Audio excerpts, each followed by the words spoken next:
TomClone.com if you're in Florida. So there's some news happening. Now, we've been warning you about censorship, and the reason why we're against censorship, well, it's obvious reasons. We're lefties, and we're against censorship no matter where it comes from. If it comes from the government or the corporation or a religion, we're against the censorship, right? So the free flow of ideas, and if those ideas aren't popular, they will fall. How about that? That's where I stand. And I grew up with the National Enquirer. I mean, I grew up with all that stuff. They have all those. Hey, look, there's a Martian that landed in Ted Kennedy's backyard, and now they're having lunch. I mean, that's been there forever.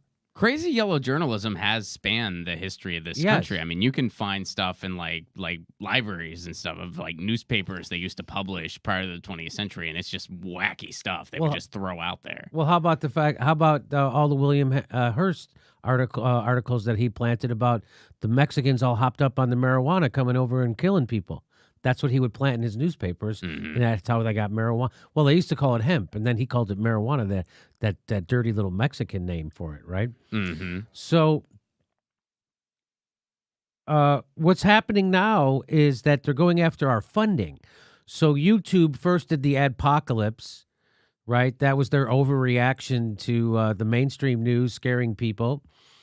And so now, you know how we get funding through Patreon. So if you have a Patreon or a PayPal account, well, Patreon is purging far-right figures now, right?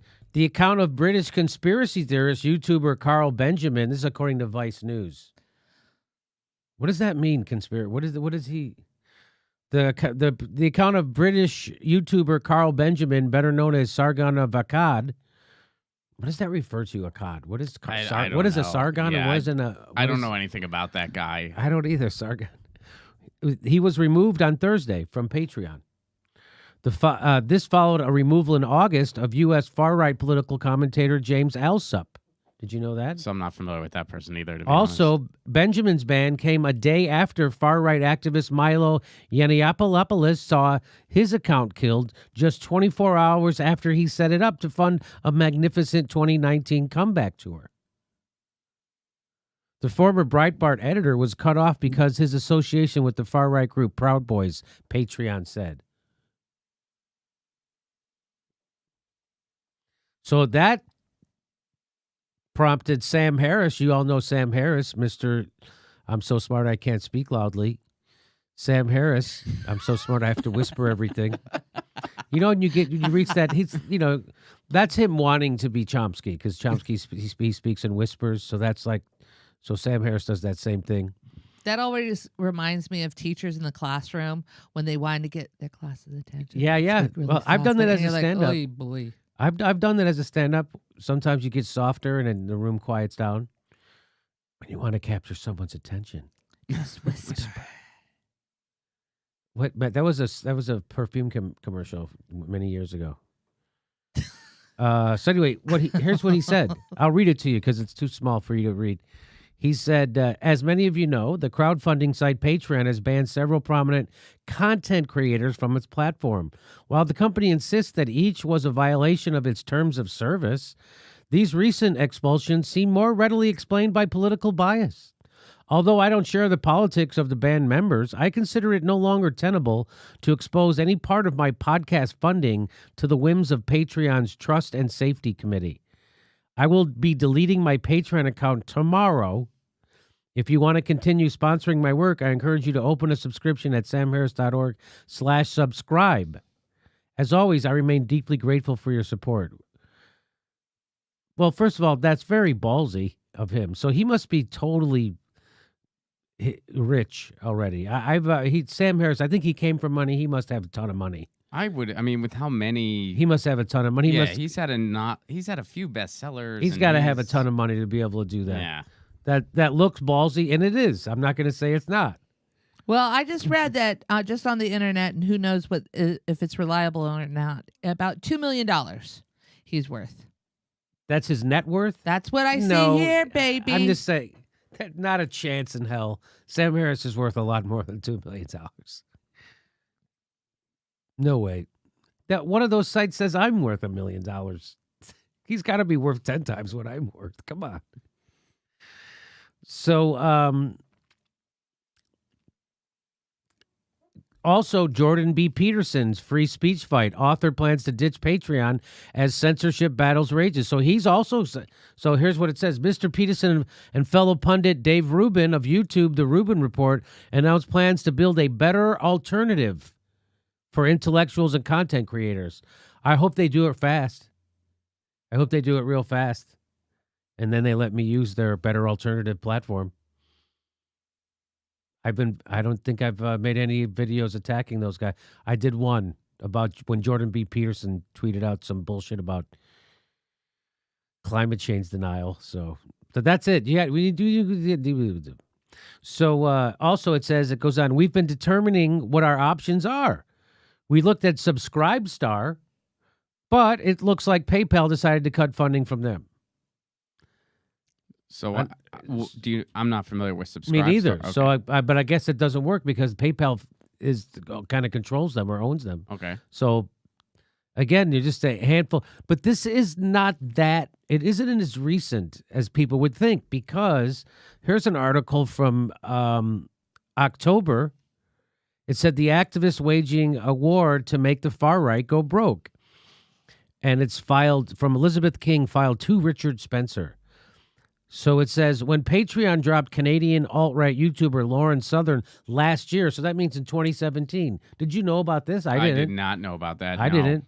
No. So a YouTuber named Lauren Southern, the CEO of Patreon, explained that the company didn't make the decision based on an aversion to Southern's politics, but rather their assessment that Southern was raising the funds for activities that could cause loss of life due to her involvement with Defend Europe, a far-right anti-immigrant campaign. So, again, that sounds like far-right politics. The relative lack of transparency. I bet you if you open up a pro-war, pro-Syrian war, pro-topple Assad, you wouldn't get deplatformed. Yeah. If your show was all about that, wanting more death and carnage in Syria, I bet you wouldn't get deplatformed.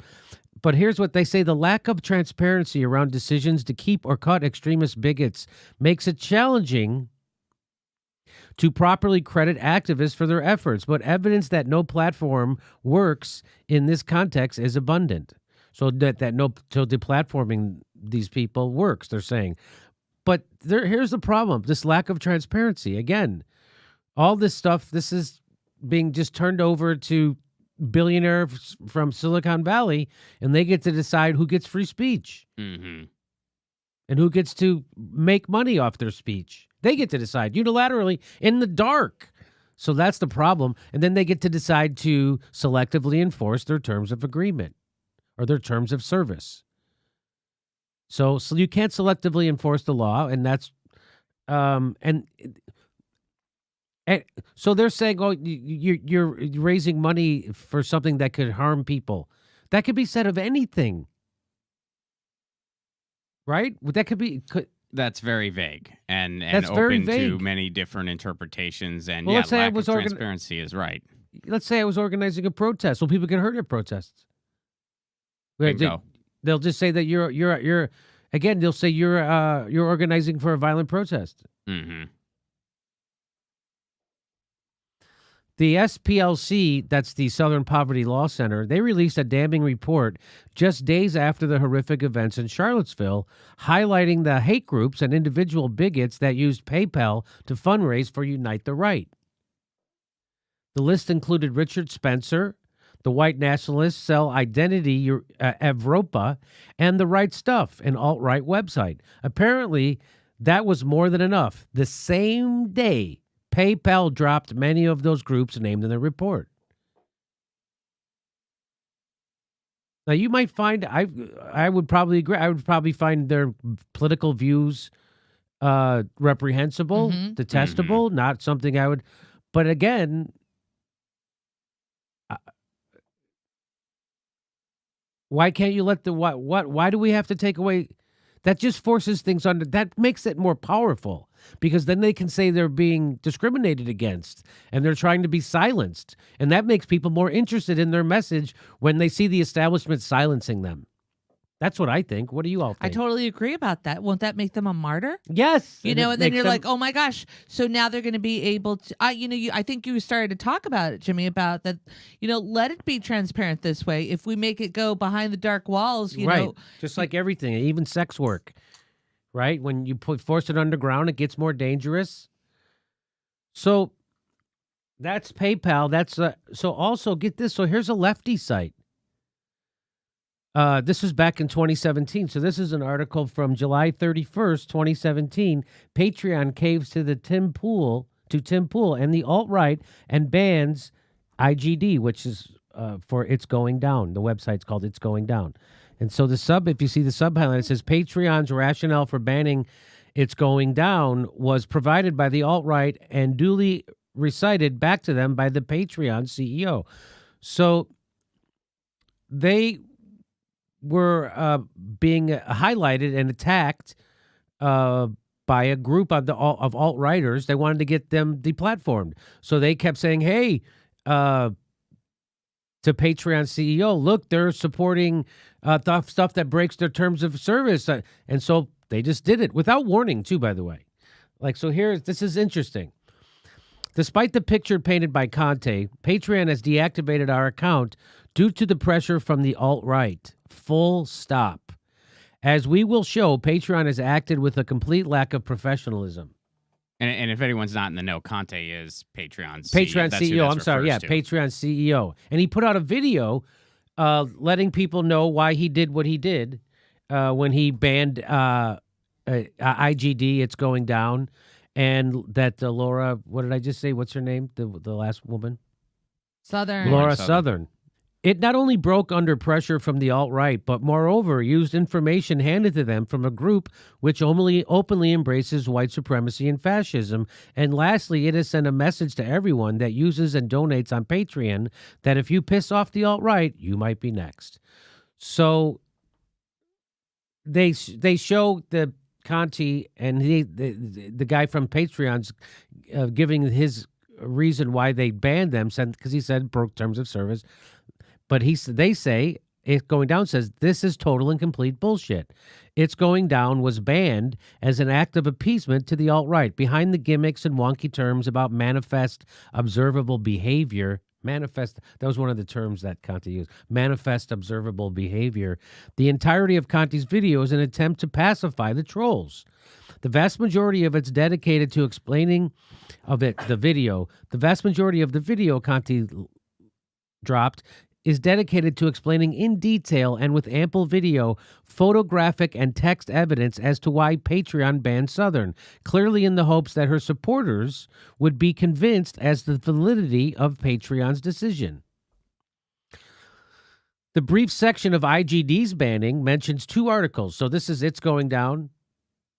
They mentioned 2 articles that were reposted on their website, IGD's website, and involved a minimal explanation and not even a screenshot to accompany it. Clearly, Conte was not concerned that the intended audience would need convincing that IGD should be banned because the intended audience was the alt-right. So they're making the point that the CEO of Patreon, when they banned the alt-right woman, the Summer, that they went out of their way to show screenshots and this and that about why they're banning her. But when they banned the left guy, they didn't do any of that. So again, this is highlighting there's a lack of transparency. And right. And because of a lack of transparency, it should panic everybody. Yeah, and exactly. And that's why I'm showing that here's a lefty site that was targeted by alt-right people to get taken down, and they did, to deplatform them. So now I'm with Sam Harris on this, but I'm not in his position to just cut off my Patreon. Do you think we should do that, Ron? No, I wouldn't. But I mean, this is another example. But I do want to find another platform. Yeah. But go ahead. Well, I mean, I'd like to think, because like the theme that we keep hitting at here, when the Facebook thing was going down, now this stuff with Patreon and even Adpocalypse, stuff like that, the law hasn't caught up to technology, right? And, there needs to be something in place where when you are supposed to be an open source platform, and especially when you have some control over people's ability to make a living when you're providing that service, once you get to a certain level of influence, i.e. a Facebook or a Patreon, something needs to step in that you can't just deplatform somebody. So can the power company just go, hey, I'm not sending power to Sargon of Akkad's house anymore? Exactly. I mean, yeah. I mean, can the water companies say we're not going to send water anymore? Can the cable system say, hey, you know what, we're not going to provide internet any longer because we don't like what you're thinking. We don't like you. We don't like you. Or we're not going to give you telephone service because we don't like the stuff you're talking about on the phone. So, yeah, I mean, it's the same kind of thing here. And so this is what, it's like, hey, I don't want to let you sit at my lunch counter because I don't like that you're black. It's like, either you have to do business and serve everyone, or you don't get to do business, right? Can you check someone's political leanings? Hey, how do you feel about immigration when you come into my restaurant? You can't do that. You have to serve everybody. You don't get to ask those questions. You know what? You don't get to go, hey, how do you feel about what's going on in Europe right now with the immigrants? Can I ask you that question? All right, you know what? I don't like what you said. You don't get to eat here. You can't do that in restaurants. You can't do that in hotels. You can't do that anywhere else. But all of a sudden you can do it with these services and social media. Some fucking billionaire in Silicon Valley gets to decide for himself what you think is not okay. Your political views aren't cool enough, and that's what's happening. Go, I'm sorry, Steph. Well, I just want to cut off the funding of our military. Yeah, how do I do that? That's just, where's that lever? Where's that button? Can we cut off the actual people who are actually killing people? So isn't this Patreon's way to be thought police? Yeah, of course. Of course this is. So someone underneath, so he tweets this out. Sam Harris tweets that out, that he's closing his Patreon account. And someone says, good luck. Someone says, number one, Patreon is a private organization and has no obligation to be free of political bias. Sam didn't say they did. Sam didn't say, why aren't they free of He said they're not, so I'm fucking leaving. He didn't try to make them do something. He didn't. So that's, again, a straw man argument. Number one, straw man. And then number two, he says, you can be principled if you want. See how comforting that will be when alt-right fascists drag you from your home in the middle of the night. What the F? What does that have to do with him? So you either have to support censoring people of certain political persuasions, censoring them and deplatforming them, or you get dragged from your house by alt-right people. Those are your two choice. Those are my two. I think that's bullshit. That's a false choice. Well, are you going to pick the lesser evil? Oh, censoring? So I'll pick the I think so, yeah. I'll pick the lesser evil, which is and then someone says to Sam Harris, Sam, why are you taking sides with known racists? Again, this is this is about transparency. This is about a process. And the fact that you are okay with it being done to people you don't personally like isn't that's not the issue. The issue is if they can do it with them without being transparent, they can do it to you without being transparent as soon as they decide that you're not anymore inside the club. Whether you are or you're not. Whether maybe you have some inconvenient truth that the establishment doesn't want to hear. And they want to silence you.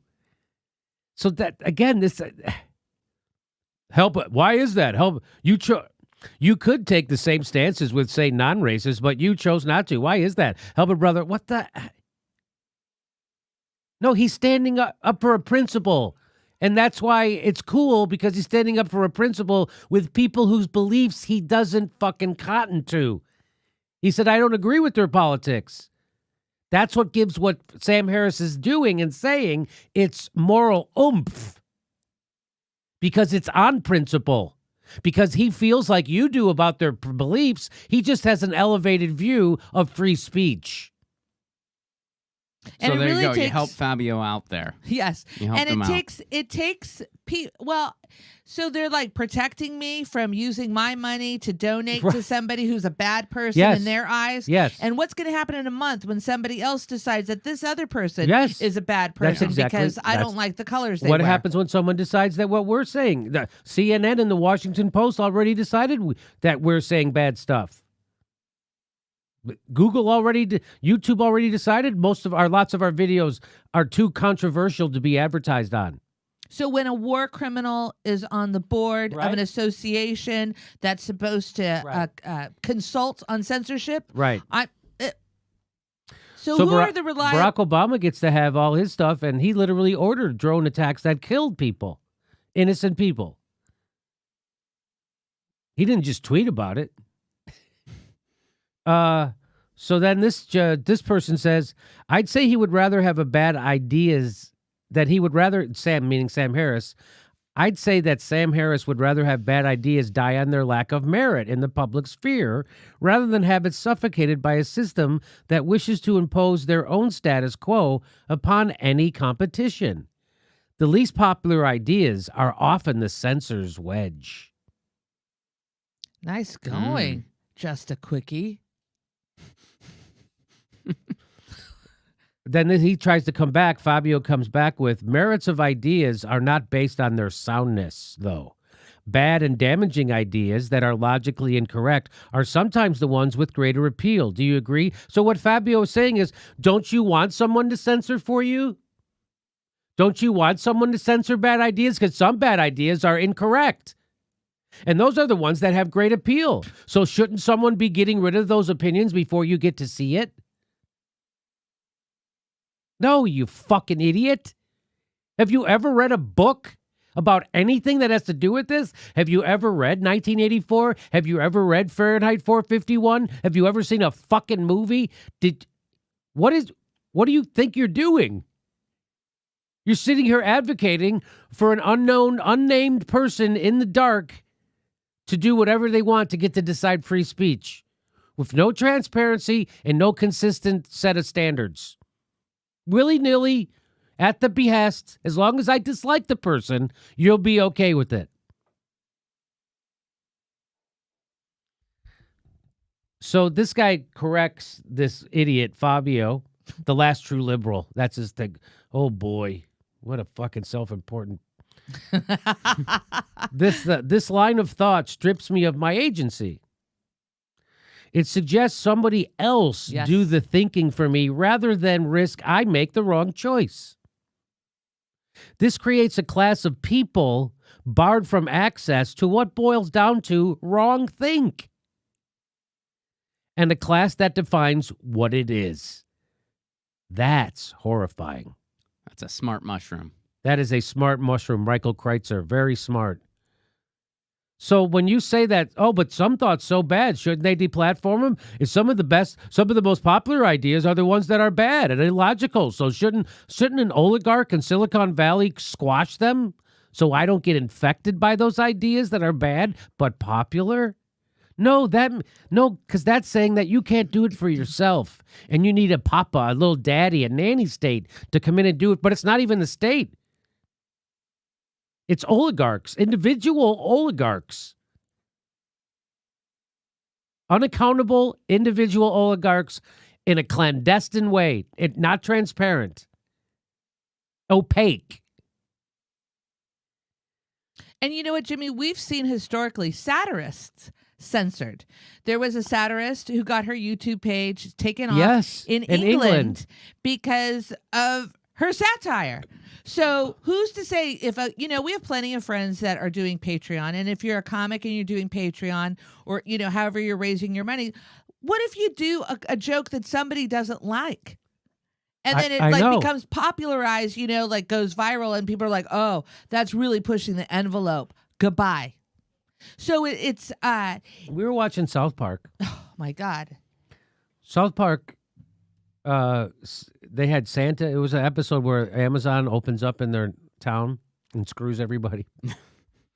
The fulfillment center isn't fulfillment. So they go on strike and nobody has any Christmas gifts or anything because the fulfillment center is on strike. So Santa lands in the town square, and he's like, "Here, I'm here to help you. How can I help you?" And he goes, "Where's Mr. Hanky?" I like to say hi to Mr. Hank. They go, "Oh, he had to kick him out of town because he tweeted something offensive." And Santa goes, "He tweeted something offensive." And he hops back into his sleigh and he goes, you could all have fun sucking Jeff Bezos' cocks, you bunch of cunts. And he pulls off. I was like, did they just say this on South Park? Did they bleep it? No, they bleeped fuck, but they didn't. They bleeped fuck, but they didn't bleep dick or cunt. They didn't bleep. Wow. They didn't bleep cunts or suck. They didn't bleep Dick. any of that. And guess who was advertising on that show? Amazon. Amazon was advertising on that show. I'm like, who advertised? Aren't they upset? They're saying the C word, and they're being No, they didn't care. Didn't all the advertisers want to pull? No, it turns out they didn't. South Park can get away with it. I couldn't believe it. But now someone could say, if they had to rely on Patreon funding, someone could go start a campaign saying, "Patreon, why are you helping allowing this vulgarity? Someone to use This could hurt Jeff Bezos. Using misogynist language that could hurt women. That's violence to women." And then you pull their, you said cunt. That's violent. They can do whatever they want. They're doing it all in the dark now. They already deplatformed 800 frickin' sites off of Facebook. So there you go. There you go. What this does is creates a class of people who are barred from access to what boils down to wrongthink. And it also creates a class of people that defines what wrongthink is. Do we get to vote on what wrongthink is, or does just some guy decide? I think some guy decides. Well, if it causes violence. So I'm guessing George Washington and Thomas Jefferson, they would have had their Patreons deplatformed because they advocated for violent revolution. They advocating for killing people right in their own cities. They advocated for violent revolution. Isn't that weird? The people who founded our country advocated for violent revolution, not peaceful, violent. Isn't that wild?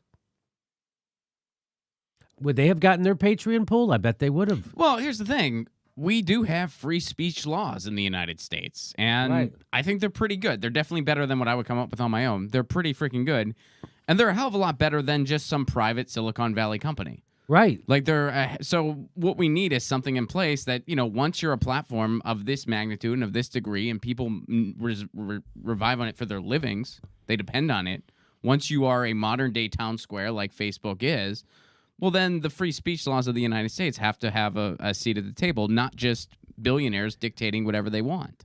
So I don't know how accurate this is, but when I was growing up as a little kid, I was always taught the big difference between the United States and, say, a totalitarian state like Russia was that Russia would rather jail 9 innocent people to get 1 guilty. In America, we'd rather let 9 guilty people go to make sure the 1 innocent guy doesn't go to jail. That's what I was taught. It's not that way. Now it's just like, we don't care, and we're going to err, because we would always err on the side of rights. Mm-hmm. But we don't do that anymore. Since 9/11, we're erring on the side of safety. Well, the cops, their number one job is to come home at night. No, that's not supposed to be their number one job. The number one job is to make sure I come home at night. That's a weird thing that's happened since 9/11, and this is about them erring on the side of protecting you or safety. No, you're supposed to err on the side of civil rights. That's what you're right. Mm-hmm. And a liberal view of freedom. That's what you're supposed to err on the side of. Our next live Jimmy Dore show is February 1st in Burbank, California. Go to jimmydorecomedy.com for a list of all our live shows, and please become a premium member if you can. Become a patron. It's the way we support this show because they're coming at us, and we give you bonus. We give you hours of bonus material every week. Check it out. Become a patron. And if you can, make sure you're still subscribed. They unsubscribe people every day. I know it sounds crazy. It only takes a second. Please make sure and click that bell when you subscribe so they'll send you a notice when we